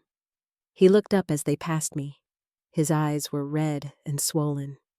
He opened his mouth to speak, perhaps to beg one last time, but he saw the look on my face and closed it again. He knew there was no currency left in his account. He had spent it all. Then he looked at Iris. My daughter was standing by the porch steps. She was shivering, her arms wrapped around herself. She looked at the man she had married, the man she had protected, the man she had sacrificed her mother for. Iris Gideon croaked, "Call the lawyer, please." Iris looked at him. For a long moment, she didn't move. Then slowly, she shook her head. "I don't think so, Gideon," she said softly. Her voice was weak, but it was there. The officers guided him into the back of the cruiser. He ducked his head to avoid hitting the roof. The door slammed shut with a finality that echoed across the lawn. I watched the car drive away down the long, winding drive. I watched until the red taillights disappeared into the trees. Elias came up beside me. He had washed the soot off his face, but his hands were still black. "Are you okay, Matilda?" he asked quietly. I took a deep breath. The night air was cold and clean. "I am tired, Elias," I admitted, "but I am still standing." He nodded. "That you are." I walked over to Iris. She didn't look up. She was staring at the gravel, kicking a small stone with the toe of her shoe. "Mom," she whispered. I didn't say anything. I waited.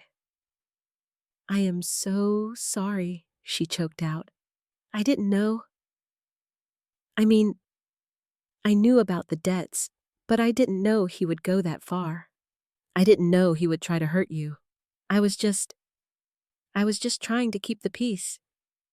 I looked at her. I loved her. She was my flesh and blood. But love without respect is just a heavy coat that drags you down. Peace at any price is not peace. "Iris," I said sternly, "it is surrender." She looked up, tears streaming down her face. "I know. I was weak. I was afraid of losing him. And now I have lost everything." I reached out and lifted her chin with my finger, forcing her to look me in the eye. "You haven't lost everything," I said. "You still have your name. You still have this house. And you still have a mother who is too stubborn to die." She sobbed and fell into my arms. I held her. She felt frail, just as I had pretended to be. "But Iris," I whispered into her hair, pulling back to look at her. Do not think this is over. You let a wolf into the sheepfold because you liked how he smiled. You have a lot of work to do to fix the fences. I will do anything she promised. I want to help. I want to work at the company. I want to learn. I nodded. Good. You can start on Monday. But not as vice president. You will start in the bottling plant. You will learn the business from the ground up. You will learn what it smells like to work for a living. And if you survive 6 months, then we will talk about a desk. Iris wiped her eyes. She nodded. Okay, the bottling plant. I can do that. Good, I said. Now go inside. Make some tea. Real tea. I watched her walk into the house. She walked a little straighter than she had in months. I turned back to Elias. Well, old friend, I said, it seems I am the CEO again. Elias chuckled. You never stopped being the CEO, Matilda. You just took a sabbatical. I looked toward the greenhouse. The lights were back on inside, casting a warm glow against the night. The Midnight Queen was safe underground, protected by the earth. What will you do with the flower? Elias asked. Sell it to a museum? I shook my head. No, I am going to release the scent, the real scent. I am going to synthesize it properly this time. No sulfur, no shortcuts. It will take a year, maybe 2. But we will do it right, and we will call it the Survivor. Elias smiled. I like the sound of that. We stood there for a moment longer, 2 old sentinels guarding the garden. Come on, I said, linking my arm through his. I think I owe you a drink, and not tea. I have a bottle of scotch in the library that Gideon didn't manage to find. Elias laughed. Lead the way, boss. We walked toward the house. The wind rustled through the trees, sounding like applause. I was Matilda Calloway. I was 74 years old. My joints ached, and my heart was bruised. But as I walked up the steps to my home, I realized something. I had never felt more alive. Host, out, row. So that is my story. They tried to bury me, but they forgot that I was a seed. Gideon Thorne thought that because I was old, I was useless. He thought that silence was submission. He learned the hard way that sometimes the quietest flower in the garden is the one with the deadliest poison. I am back in charge of Calloway Botanicals now. We are rebuilding. Iris is working the line, and for the first time in her life, she is earning her keep. She comes home smelling of lavender and honest work. But I would love to hear what you think. Here is my question for you. Is loyalty something you are born with, or is it something you have to earn? And where do you draw the line between protecting your family and protecting yourself? Let me know in the comments below. I read every single one, and if you believe that justice is a dish best served with a side of cold, hard truth, please subscribe to Silver Fox Legacy. Share this story with a woman in your life who needs reminding of her own power. Until next time, keep your head high and your nose sharp. You never know when you might need to smell a rat.